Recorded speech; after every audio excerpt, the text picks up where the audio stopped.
let's get it going. And here's Mr. Grifter. All right.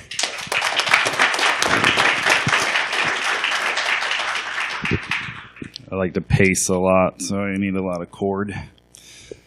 Hi. So I'm gonna give something away at the end of this talk, and I don't have really a good way of doing it other than I have a pen up here and some paper. Where if you guys have, what's that?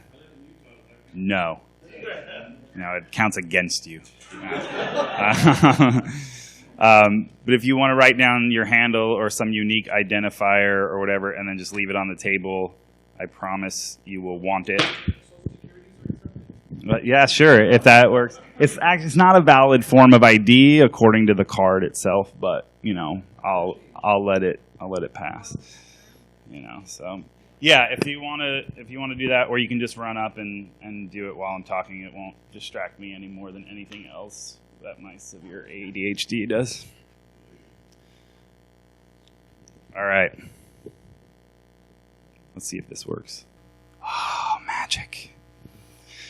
So who the hell am I? So I'm Neal Wyler, also known or better known in this community as Grifter. By day, I do threat hunting and incident response for RSA. So that's cool. That pays the bills. I like food. But I also have been highly involved in the community pretty much in one form or another almost my entire life. So when I say that, I mean that I was one of the people that we now defend our networks against, and then an industry grew up around us, and now people pay us to do the things that we were already good at, which is kind of awesome. So I have been a DEF CON goon for 17 years. It's quite a while. I know. I'm old. I'm officially old. And then I also run all of the on-site technical operations for the Black Hat security briefing. So I've been doing that for 15 years as well. So I'll tell you how that came about a little bit too. This whole talk is basically going to be like stories with Old Man Grifter. So just like, I'll try to keep it weird. I'm also part of the DEF CON CFP review board. So all of the talks that get submitted to DEF CON, all of them, I read through, as well as 20 plus other folks, to decide what actually makes it to the main stage. And I'm also part of the Black Hat CFP review board. So the talks that show up at Black Hat, I read all of those as well. In that area, I focus more on the malware side, DFIR, network defense, that kind of those tracks. As well as this year, we have a new track. It's called Applied Security. And so I review those ones as well. Let's see. I'm also on the Black Hat training review board. So all the training classes, I review those and then read all their stuff and then say, like, yes, this looks like something people would want to go to. I am the founder of DC801, so the DEF CON group out in Utah, but not only the founder of DC801, the founder of DEF CON groups. So initially, I used to run the meetings in 2600 Salt Lake City, 2600 SLC. It's actually a pretty decent group. I grew up in New York on Long Island, so the Manhattan 2600 meeting obviously had some decent attendance. And when I eventually started going to 2600 meetings out in Utah, they're just like, I showed up in the food court of the ZCMI mall, and there were 7 of us, and I walked past, and it was near a payphone. And I was like, is that them? There's an awful lot of black over there. And it was, in fact, that meeting. But I was like, hey, I really want to see this grow and like try to grow a community around it. Can I do that? And they were like, yeah, that'd be awesome. So I started putting like flyers on corkboards in colleges and actually like literally going to every bookstore and putting a flyer in the copies of 2600 that they had at the bookstores to get people to come out. And in a relatively short amount of time, we had 20 plus 30 people who were all meeting in this food court. And then about a year after that, we had like 60. So we actually had like one of the largest 2600 meetings in the country. We had mini cons once a month. We would descend on this food court and eat bad Chinese food and like give talks to each other and all this other stuff. the 2600 started getting really political, and they were like telling you who to vote for and weird stuff, and like a manual was going off in the editor's notes about all kinds of crazy political stuff, and I was like, I don't like that at all. So I reached out to Dark Tangent, to Jeff, and said, hey, what would you think if like DEF CON started doing its own meetings? Like, what if we didn't do 2600 and we did like a DEF CON group that met up? And we could just base it off of the area code that everybody's in. And he's like, I like it. Call Russ Rogers, who's like, he's like the head vampire of like hackers, I swear. Like he will like pluck someone out of whatever and like put them into some position, and then, you know, it's awesome. He's a good dude. But so I called Russ. He's out in Colorado Springs. We started the first two DEF CON groups. They ran for a couple of months, and then we announced them at the following DEF CON, and obviously it spread like wildfire. So it was a lot of rambling. That's what I do. Also the founder of 801 Labs, so the hackerspace in Salt Lake City. I will get into InfoSec burnout in a minute, but when I burnt out, and then I came back into the community and was like, we need a hackerspace. And so I got together with a couple of friends, and we found a place. We got 1,000 square feet in downtown Salt Lake City for $1,000, which seemed like a lot of money at the time. And we filled that space up pretty quick, but we still had to stay there for about 2 years. And then finally we were like, we have to grow or die. You know, like it was like, grow or die, grow or die. So I started looking around at all these other locations that we could use. And I came upon an abandoned building that was for rent. They wanted far too much money, and I talked them down to a much more reasonable amount of money, and they were like, oh, we don't know. And I'm like, well, you're getting no money right now, so, I mean, we'll give you some money. And they were like, you're right. Like, okay. And so it was, it looks like the 1970s had thrown up all over it. It was like all wood paneling, and the carpet was terrible. And but we're hackers, so we didn't care. Like, it's okay if it's ugly. We went in and we knocked down walls, like literally on day one, moving in day. Like, people are like loading in like server racks and stuff, and Stumper and myself are sledgehammering walls down in the middle of this office space, which was fun. And then like eventually tiring. We're like, oh, this sounded like a lot more fun, like in the beginning. But we've been in that space now for 2 more years. So we've had a hackerspace for 4 years. We have a dedicated classroom that holds about 20 people with a projector and, you know, screens and a way to stream everything that we do onto the internet and to the YouTube channel and stuff like that. We have a library where a bunch of people have come in and put in their books. We've got a dedicated lock picking and tamper evident room, a bunch of solvents and all the different envelopes and crazy crap that you want to mess around with for tamper evident, and literally thousands of dollars worth of locks and picks and stuff.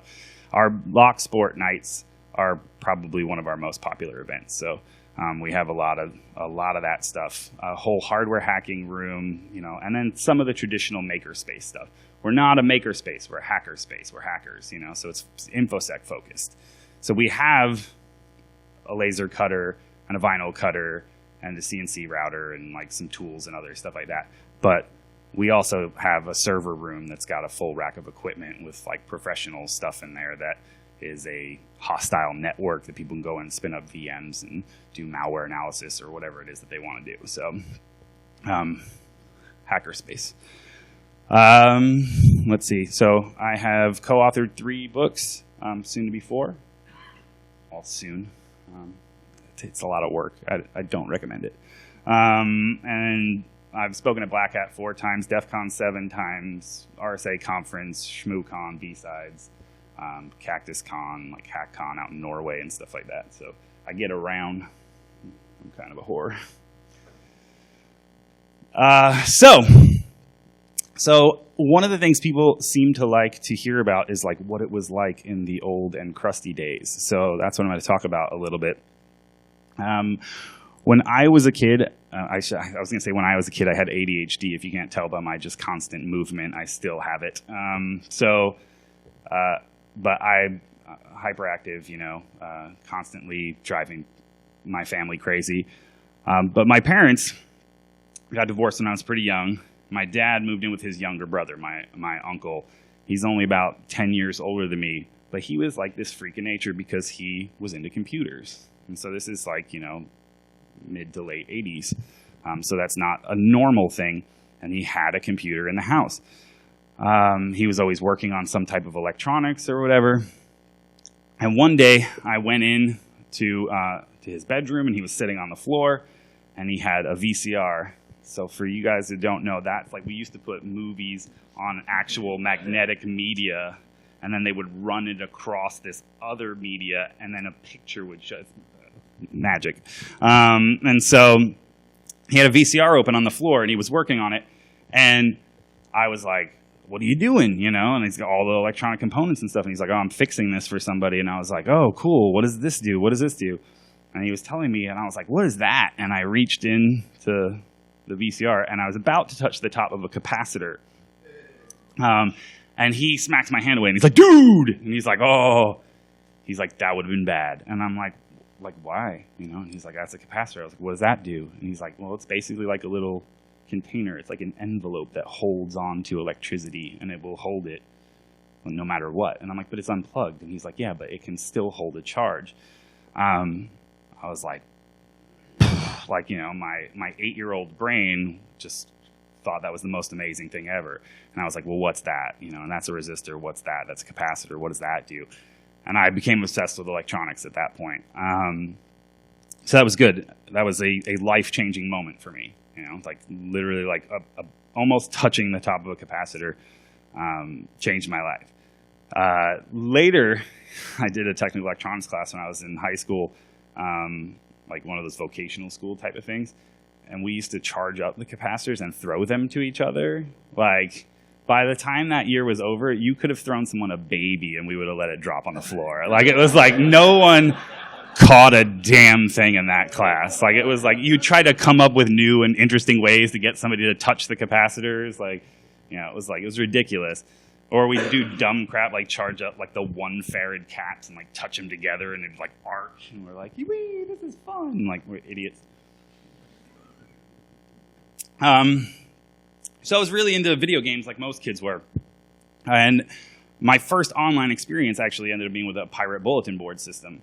And I figured out like, oh, I can get games. And that's how I actually learned what a byte was and what a kilobyte was and what a megabyte was and how that related to baud, because I needed to know how long it was going to take me to download something. So it'd be like, okay, well, how long is this going to take? Well, that'll take you an hour. How long is this going to take? That'll take all day. How long is this going to take? Just forget it, like that kind of thing.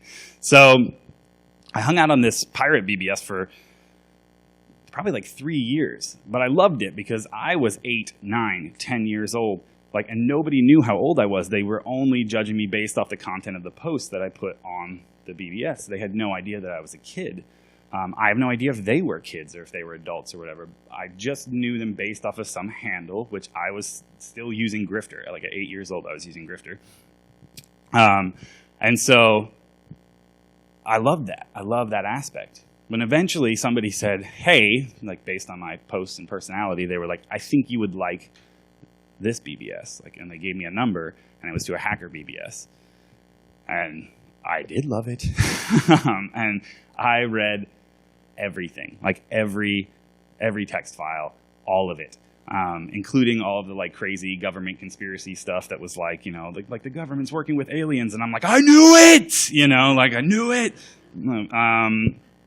But the thing for me was that I only had access to computers on the weekend. So it's like, again, parents are divorced. I go see my dad on the weekend, or if I at that point when I started getting to hacking, again, 11 years old, I became obsessed with it. Where any moment that I was not at school, where I didn't have to be at school, and I could go to my father's house, which was a half-hour, 40-minute drive away from my mom's house, so it wasn't like an easy thing to just get there. But I would go, and I would sit on the computer, I literally would not sleep at all. sometimes for days, to the point that I would start to hallucinate. Like I'd have hallucinations that things would be moving in my peripheral vision, and like that's how I knew I should probably lay down for a couple hours. Or I'd get this like really intense paranoia. Like I remember vividly this one time where I thought, okay, something's on the other side of that door, and I was certain that if I opened the door, I would die. Like it was like that level of crazy. Like I just would not sleep. I just hacked like all day. What's awesome about it though is that like because of the ADHD and whatever, they were just happy. Like my dad and my uncle and like, you know, they were just like, yay, he's not like running around like a crazy person, you know, one kid down. And they would just like, my dad would bring food in and like set it on the desk next to me. And then I would just be like, thanks, you know, and I just keep going. I never got caught. Like never been arrested, never been raided, had friends who had and stuff like that, but I never did, except for by my dad. Like one time I was doing some genuine fraud, where some stuff with credit cards and things. Like back in the day we called it carding, now we call it identity theft. I had a whole bunch of credit cards numbers up on the screen, and he comes in behind me, and I'm like, I have no idea that he's there, and he says, like, what the hell is that? You know, and I'm like, well, I'm caught, and I'm like, it's about 200 credit card numbers. And he's like, why? And I was like, oh, I'm just trying to, you know, figure out the algorithm or whatever, blah, blah, blah. And he was like, just promise me that, like, the FBI is not going to kick in the door. And I was like, okay, I promise, because everybody knows that it was the Secret Service that did that, so I figured I didn't lie. Like, I didn't lie, like, you know, I mean, he's like, oh, you said the FBI? This is the Secret Service. They are completely different. And so again, though, like when I wasn't there, I had no access to a computer. I grew up in a relatively, not even relatively, a very poor area of Long Island. You know, single mom, no access to a computer. But I did have some payphones that were on the corner by the deli by my house. So I would go down to the payphones and I would freak. So I love freaking. So when Michael said yesterday that he was down with freaking, I was like, that's my dog! And if you haven't read Exploding the Phone, it's an incredible book about the history of freaking. Incredible book. Like, about the phone system basically from its inception to, like, modern-day freaking. It's incredible. Please read it. Yeah, there's a lot of good stuff out there. That book, though, that dude did so much research on it. I love it. So, like I said, I'd go to the payphone. I was always, like, trying to call wherever. Obviously, also, it helped because when I was, you know, connecting online or trying to call bulletin board systems or other, you know, voice mailbox systems across the country and stuff, you had to figure out how to do that for free. So, you know, I have pictures up here of things like the Radio Shack 33 memory pocket tone dialer and a butt set, and an acoustic coupler and all that stuff. But it's not bullshit when you watch Hackers and you see like serial killer and he like gets up and he goes into the back of the truck and they're like, and he's like, you know, comes out wearing a hat and all that stuff. Like if you wanted to learn about the phone system at the time, like you had to go find the manual. And where do you find a manual? Well, you find it in the back of a truck for one of the techs, like for real. So this is my 9X hard hat. And my butt set. And then there's my manual. So yeah, you like, I know it's like a funny scene where he's like, yo, brain dead, the manual. Like that's like, you really needed to get the manual. So that's my service tech handbook where I got to learn a lot of stuff about the phone system. What's funny is that last night I got on, Google Maps, and I was like, man, I haven't looked at like that central office in forever, this one that was near my house. I'm like, I wonder if it's still there. And it is. Can anybody notice anything about that photo? Freaking gates open. They never learn. They never learn. So yeah. And you can see there's some woods next to it. Convenient as hell. All right, so I'm going to start going through this stuff pretty fast because I haven't seen any little pieces of paper come up here. You know what? Put them in the helmet. I'm telling you, guys are going to feel bad if you don't put your name in this thing. I promise. What did you do? You guys are out of control. I forgot who I was talking to. Like, you were like, no, like, it's a bunch of programmers unless you, like, lay out exactly how to. They were like, you said write your name on the paper. There was nothing in there about tearing or whatever. These are instructions that were not included. It's fine. Yeah, it's fine. We'll sort it out one way or the other. I'll do this or something. We'll sort it out. So anyway. So like I said, I grew up in New York.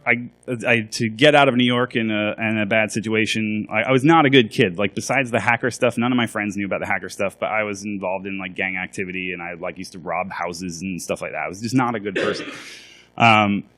Eventually, I decided I wanted to get away from that, out of that situation. So I went into the military, because that's what you do when you're poor and you don't have money for college, and you want to get out of a crap situation. Is you join some branch of the military. So that's what I did.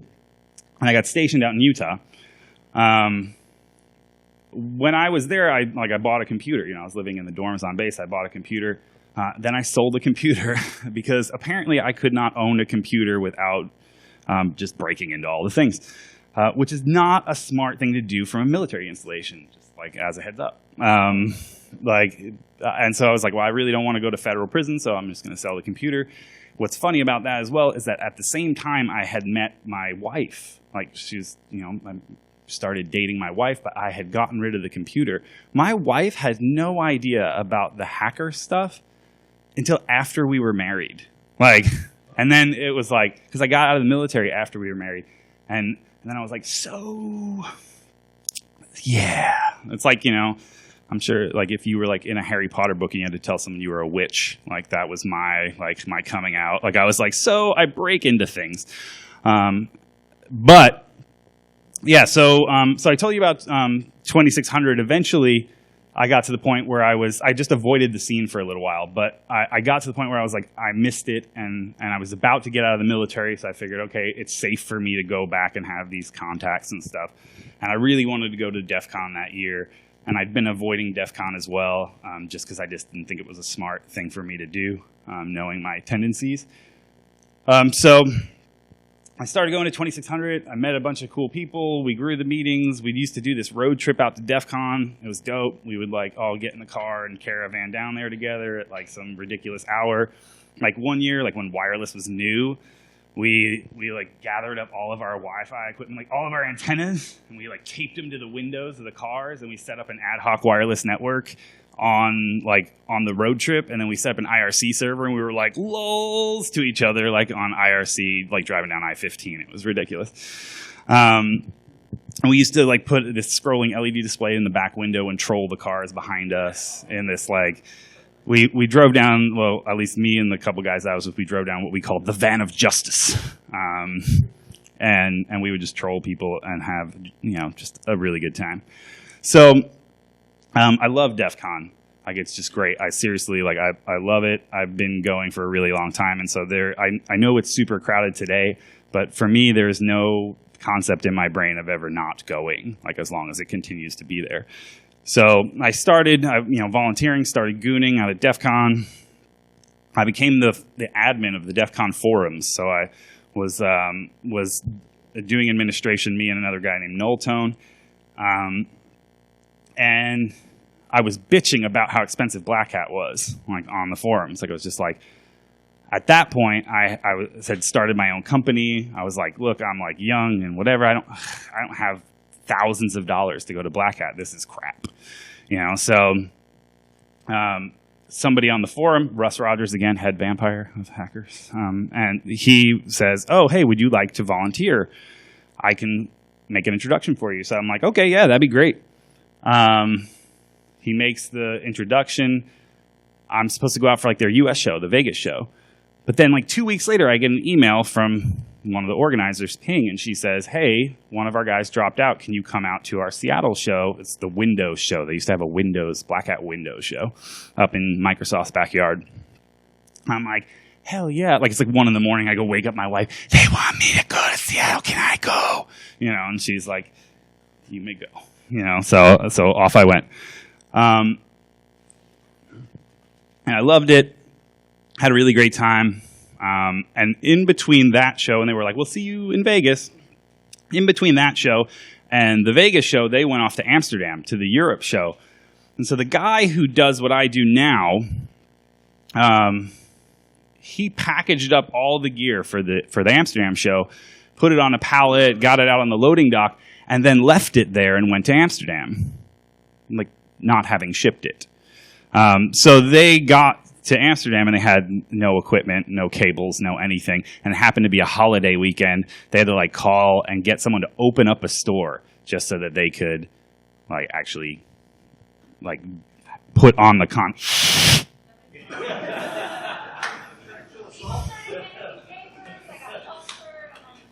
Okay, we're cool now. We're cool. But yeah. So he left all that stuff behind. There was all this, scrambling to put the show on. So obviously, like, he didn't do that anymore. And they called me and they said, we really, really like you. You were so great to work with out in Seattle. Will you come and do this, like, at the U.S. show? You can bring your own team. We'll pay you. We'll fly you out. We'll do all this stuff like that. And I'm like, this is awesome. Hell yeah, I'll do it. And I brought 2 friends to run the entire Black Hat network in Vegas. It was a mistake. Now we run the network with 21 industry professionals and 70 plus college students who all deploy equipment, and we work with vendors to do some. They like donate their equipment and their time and some of their engineers. It's a big undertaking, but at the time it was me and 2 guys. Ridiculous. So one of the things, actually, I should put in a little plug for myself. That is the first time I got published in 2600. That's the issue. And I was very like, yay! It was actually about dumpster diving, which is funny. But one of the things that came out of doing those things and going out, I am what I term as a high-functioning introvert. Doing what I'm doing right now is mentally exhausting for me. It's difficult. I have to like go in a cave and like recharge after cons and stuff like that. But in this industry, if you're not active and you're not out doing things and meeting people, then you're invisible. So you have to do it. So one time I go down to the bar, and there's a guy there, and he's talking to some other dude, and they're saying, look, we got a couple going in the hat. It's working out. So you can pass the hat around, too, I guess, if people haven't. Do you want the hat? Do you want? Oh, she's on it. So I hear these 2 guys talking about a book, and so I just walk up and I'm like, that book sucks. And he's like, why? And I was like, because of this and this and this. And he's like, well, have you ever read this book? I was like, yeah, that book's okay. And he's like, why? And I'm like, because of this and this. He's like, what about this? I'm like, that sucks too. And I just talk to these guys about books, which I love. Like, I read constantly. I think that's a trait that we all share as hackers, is we just constantly reading stuff. So after about 45 minutes to an hour of talking to these guys, like, I'm like, okay, I'm going to like go wander around or whatever. It's nice to meet you guys. And the dude's like, oh, here's my card. And he hands me his card, and it's the VP of the publishing company who I was just eviscerating for the last hour. I'm like, oh! I was like, oh. And he's like, gotcha. And I was like, he's like, it's totally okay. Actually, like, can I just get your address, and I'm just going to send you every security book we put out, and you tell me what you think. And I was like, hell yeah, free books. And so I started getting books, and our relationship grew there, where I would tell him like, hey, this is really like a hot topic right now. Maybe you should do a book on it. And like 6 months later, like a book, or 9 months later, a book would come out on that topic. And I was like, oh, that's cool. Like, I'm like having an effect on what's going out from this company. And then one time I was like, you should do a book about this. And he was like, yeah, we should do a book about that. And I'm like, what do you mean we? And he's like, I've been giving you free books for like 3 years. It's about time you made me some money. I was like, oh, that's fair. So I work with them. That's how I ended up doing my first book. And then, like I said, I've done 2 more since then, so 3 total. But I just did what everybody does, I think, which is I keep going to Black Hat and I keep going to DEF CON and I keep playing with tools. I build a home lab. I'm hacking away. I'm doing my stuff. I start my own company when I get out of the military because, honestly, I didn't know what else to do. I did F-16 avionics when I was in, and I didn't want to work on jets for the rest of my life. So somebody was like, well, what can you do? And I was like, I can break into computers. And they were like, well, like, you can do that, and then people will pay you to tell you how, like, tell them how you did it and whatever. And I was like, well, sign me up for that shit. Like, and so, but being in Utah is not really a very, at the time at least, it wasn't security forward. I don't know. I don't know how to say it other than there weren't security companies based in Utah or people or companies even having a presence there. So I started my own thing, and I started doing consulting and pen testing and vulnerability assessments, that kind of stuff. I did a little bit of IR work as well, just because people say, oh, well, if you could break in this, I know these people, they just got broken into, maybe you can tell them how they did it and like help them get their head right, whatever. So I did that. Then I went to work for Juniper. I was there for like 6 years doing security stuff with them. Again, doing all this stuff, DEF CON stuff, Black Hat stuff, all the blah, blah, blah, blah, blah, all these meetings. And then I was just like, I burnt out. Like I completely burnt out. That happens. I know Michael mentioned it more than once yesterday in his keynote. He said, like, that security burnout, like having the degree just in case you're like, frankly, just like, fuck this. And then you like go off and do something else, because that's what happens. And so that's what happened to me. Like I was just like, I'm done. I don't want to do this anymore. I'll do it as a hobby at night, but it's no longer fun for me during the day. And so I went off and did something completely outside of my comfort zone. After about 3 years of doing that, I decided like I wanted to go back to security because everything else sucks. And so I came back home. That's when I decided to start the hackerspace that we talked about.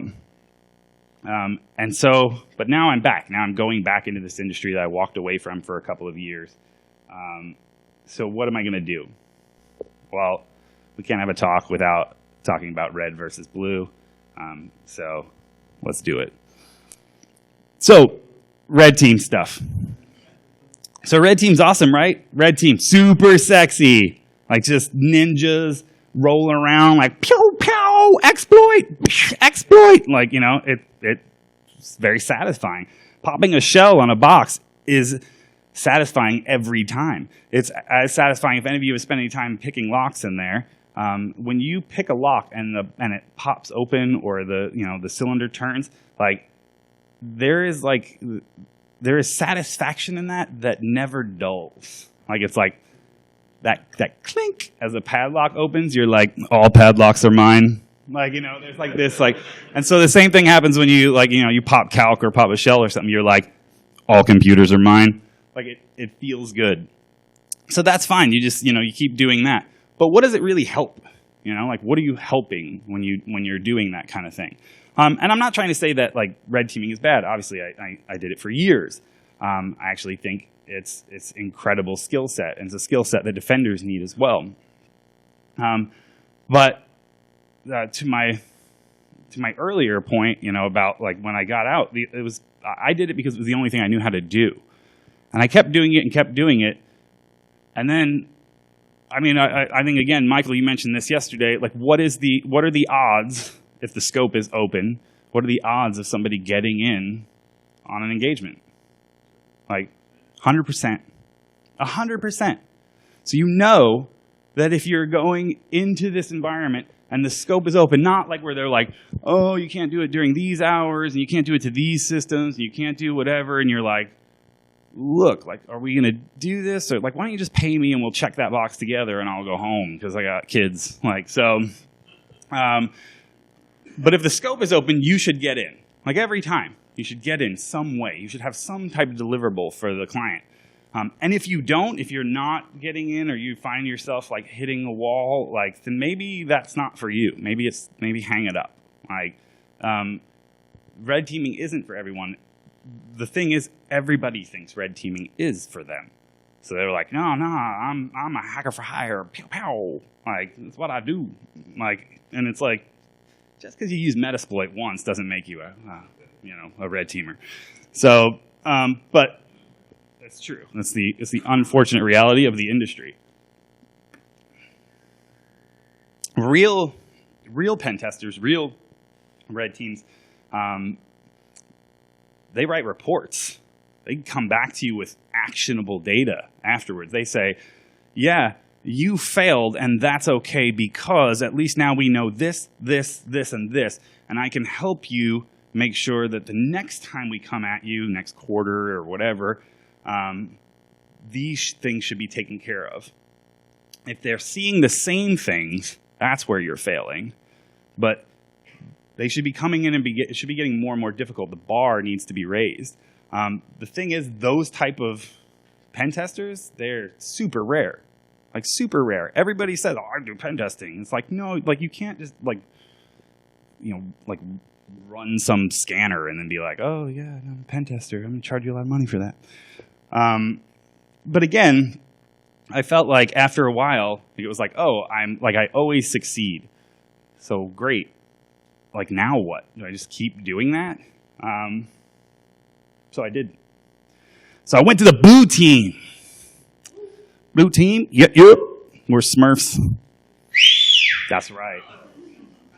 The thing is, so on the blue team side of the house, we need highly skilled red teamers. We need people with that skill set. Like I said, what I do is I do threat hunting. So my job is to find the attacker and find those indicators of compromise in a network that you don't know is already owned.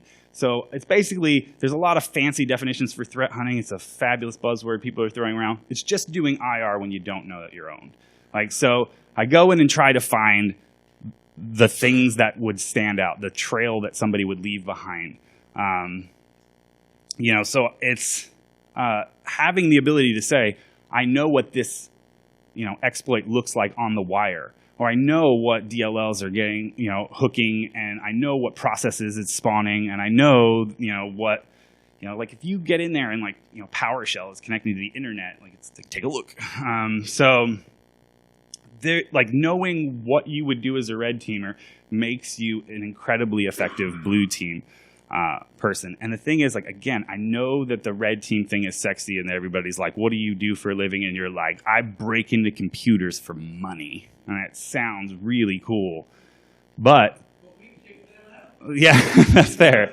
We do kick them out. So if you really, really want to test your skills, like, go up against all those red teamers. If you think, like, okay, I'm getting to the point where I'm just always getting in and this is getting stale, see if you're good enough. Like, go up against the guys and gals on your team. Like, see if you can keep them out. And odds are you can't. But how long can you keep them out, and how quickly can you detect them once they're inside? Let's see. It's kind of like, that's the thing about, again, about the red team stuff, is it just sounds sexy. But there actually, like, there is the new sexy, which is threat hunting. So what I do is very buzzwordy and stuff right now, but damn, it's fun. So that girl up there, her name is Theresa Vale. She is Miss Kansas 2013 and then like a finalist in Miss USA. They wouldn't let her do archery on stage because they said no projectiles or whatever, but that's America right there.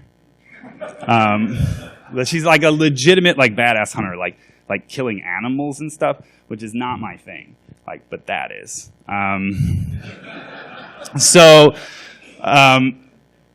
She's like, what's that? Somebody shouted something. So again, your job as a hunter is to take those red team skills, find out what's going on. If you are a red teamer right now, at least just run Wireshark. Like, see what's happening on the wire while you're doing those attacks. See what you're affecting on those machines. Again, Michael said it yesterday, log. Read your freaking logs. Like, if you don't read your logs, like, you're a fool. The RSA breach, I work for RSA, the RSA breach back in 2011 was found because a Windows administrator looked at their logs and said, this looks weird, and told the CERC, this looks weird.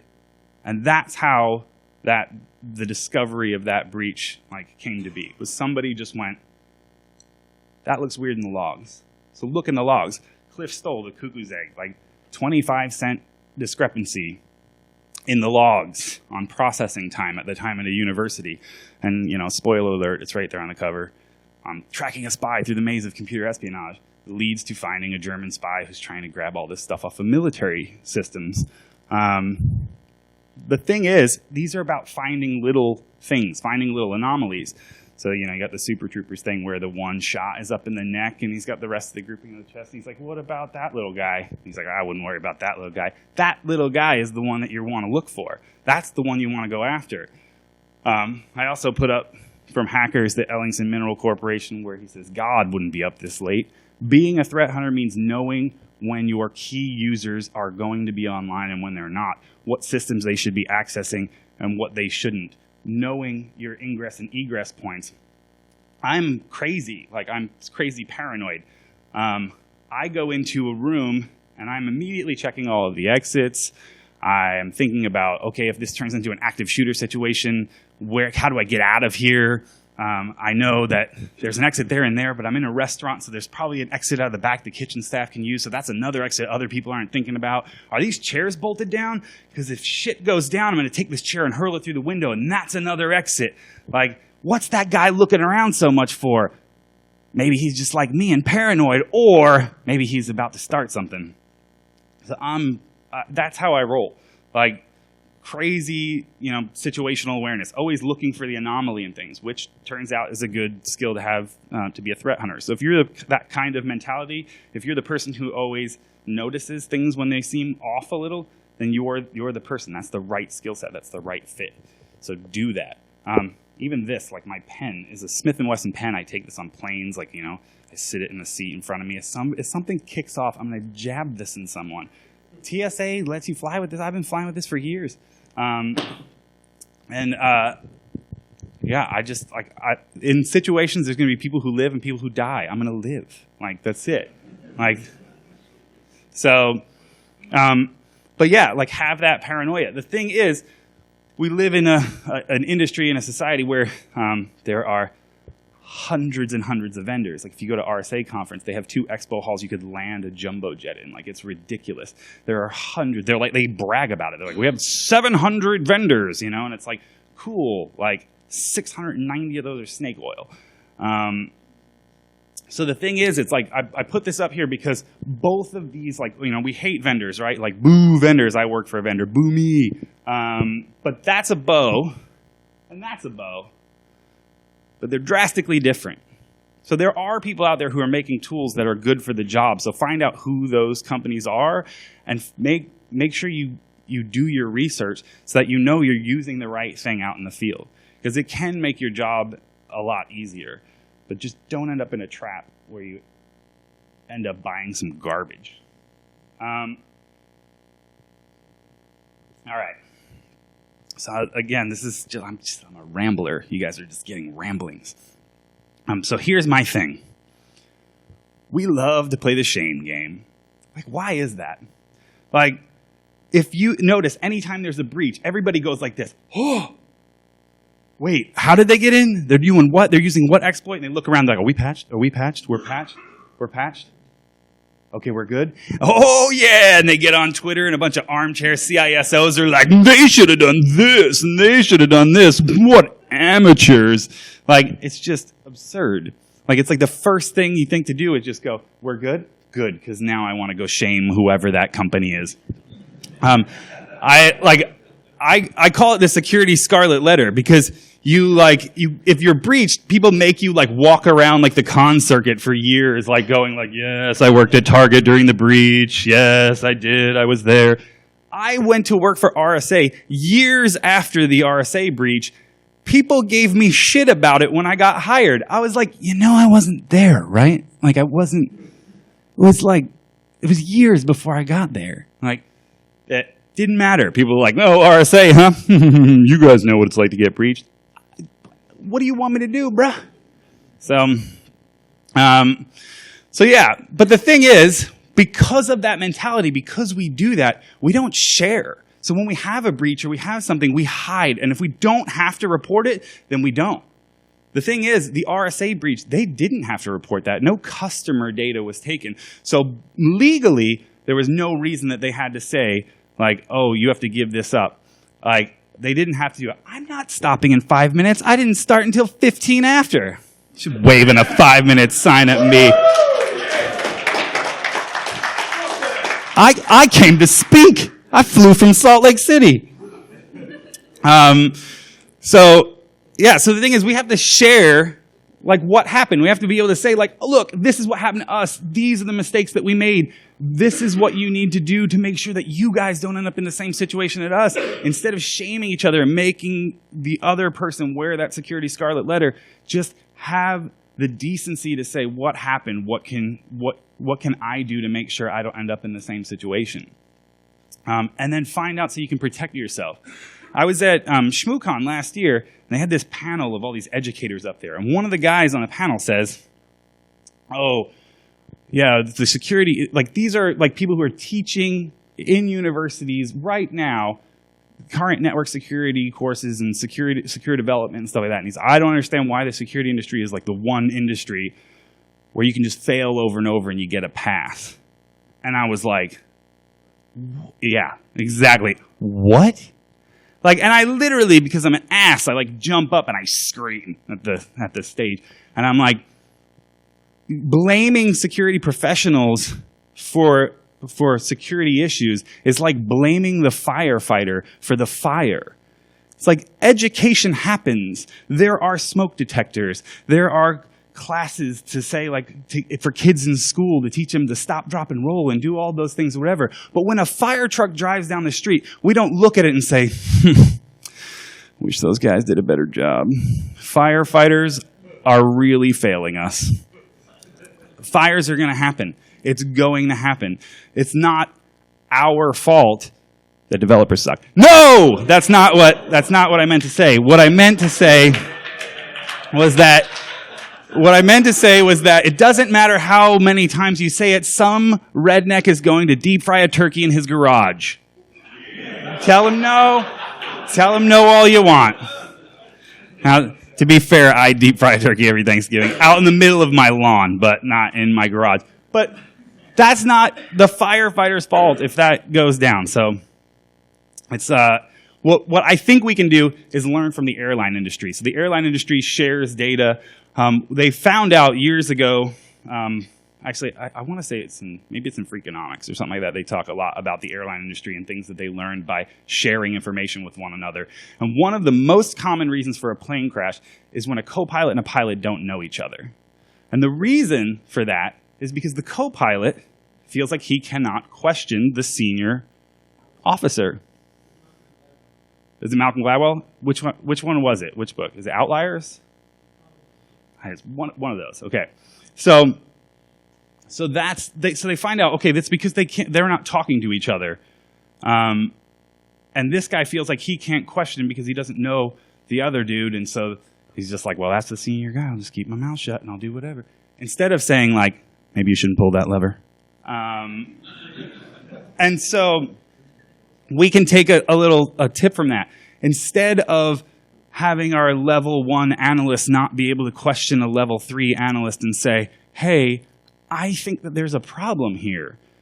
And the level 3 guy goes, no, it's fine. No, I really think we have a problem.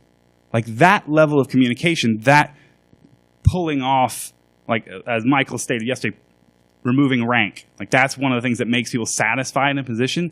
Like being able to say, we're all equals here. Like people handle different incidents at different levels or whatever. But if you believe there's a problem in an organization, you have to say something.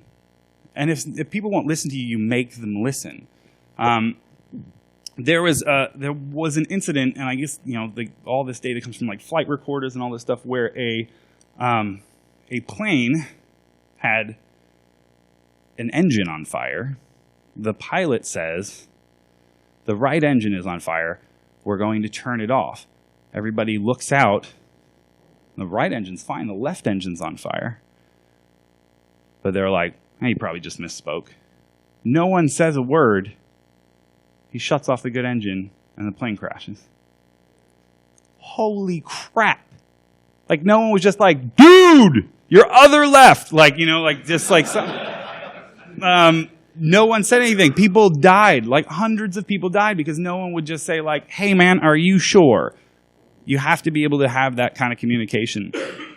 And another thing that the airline industry does that I think we can take a clue from is not punishing mistakes. If somebody does something wrong, they write up a report and they share it with everybody. And you don't get like penalized because of it. If you turn onto the wrong runway, they say, well, what happened there? And they're like, oh, well, normally we all stay at this hotel, but there were a bunch of hackers there, so it was sold out. So we had to go to a hotel down the street, and the pilot was allergic to the soap that was in the sheets or whatever, and so he was really tired because he didn't get a lot of sleep, and so he turned on the wrong runway. And they write it all up, and they're like, okay, make sure to stay at the hotels, blah, blah, blah, blah, blah. They try to figure out the ways to keep things standard so they don't have problems like that.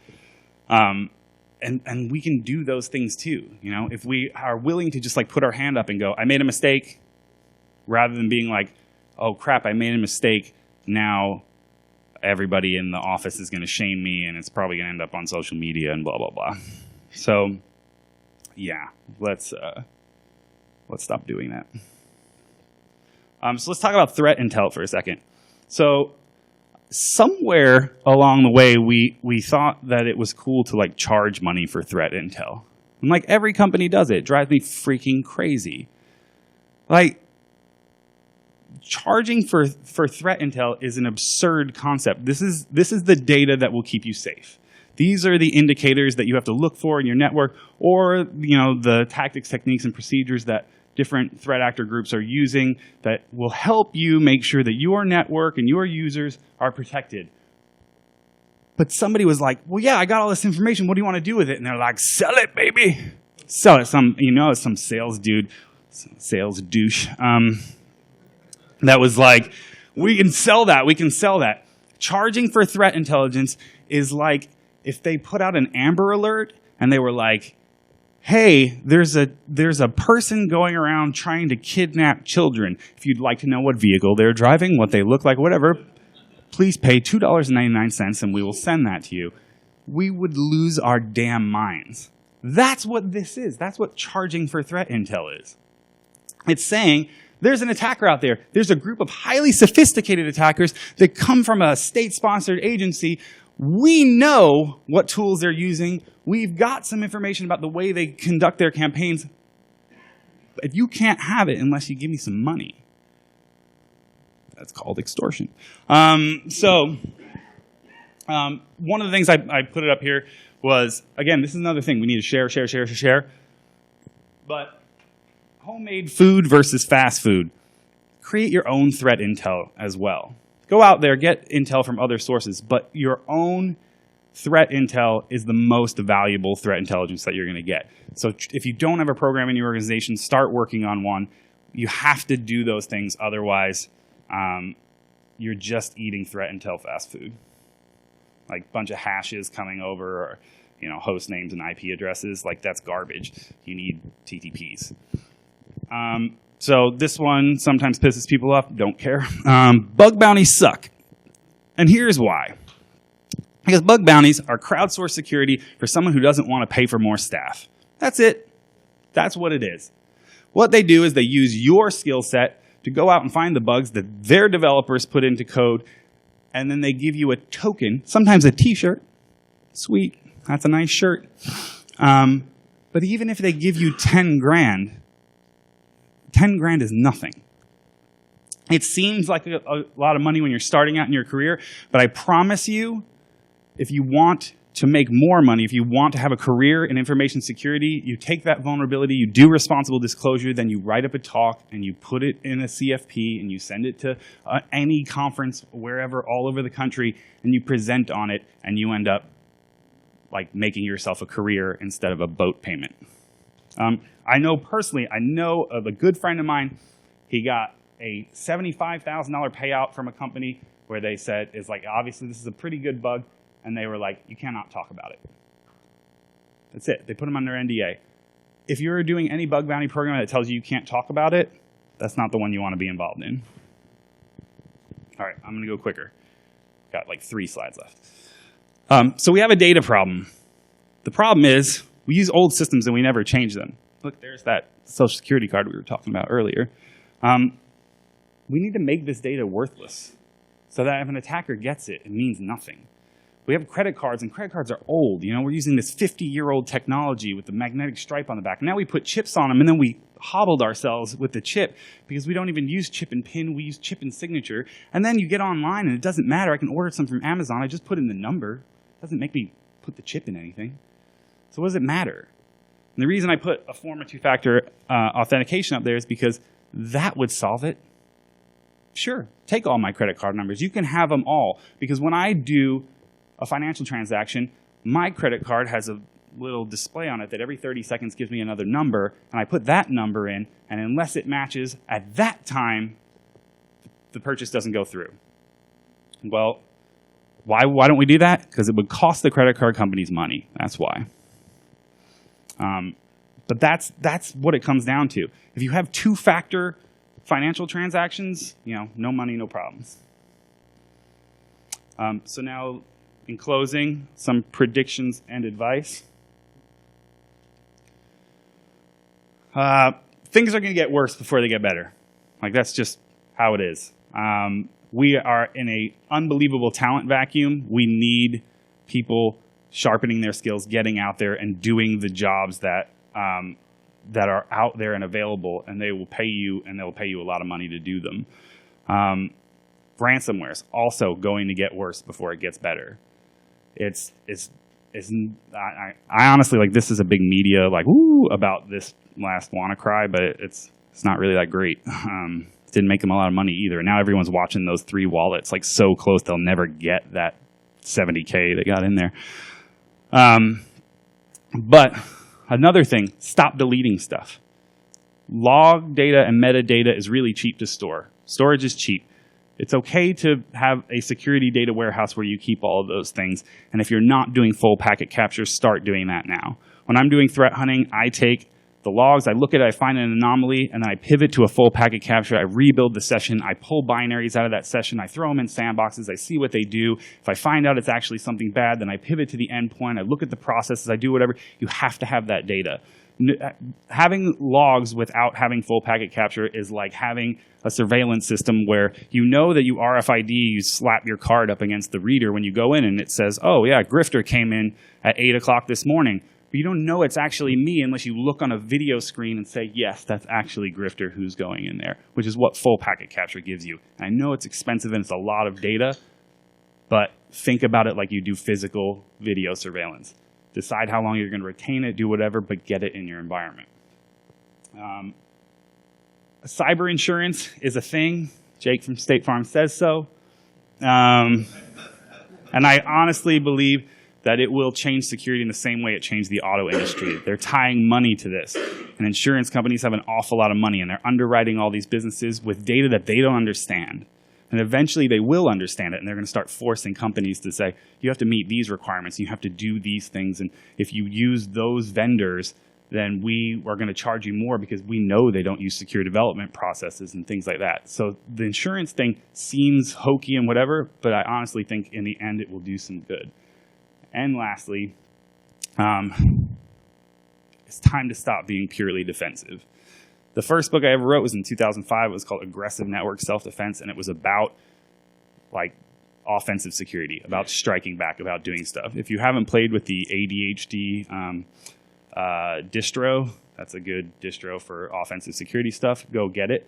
But if I told you defend yourself, yeah, so he's holding up John Strand and Paul Asadorian's book there. But if I say defend yourself, does that mean you just passively sit there and block me while I'm attacking you? Or do you eventually try to kick my ass? It's time to stop just blocking like this and time to kick some ass. Thanks.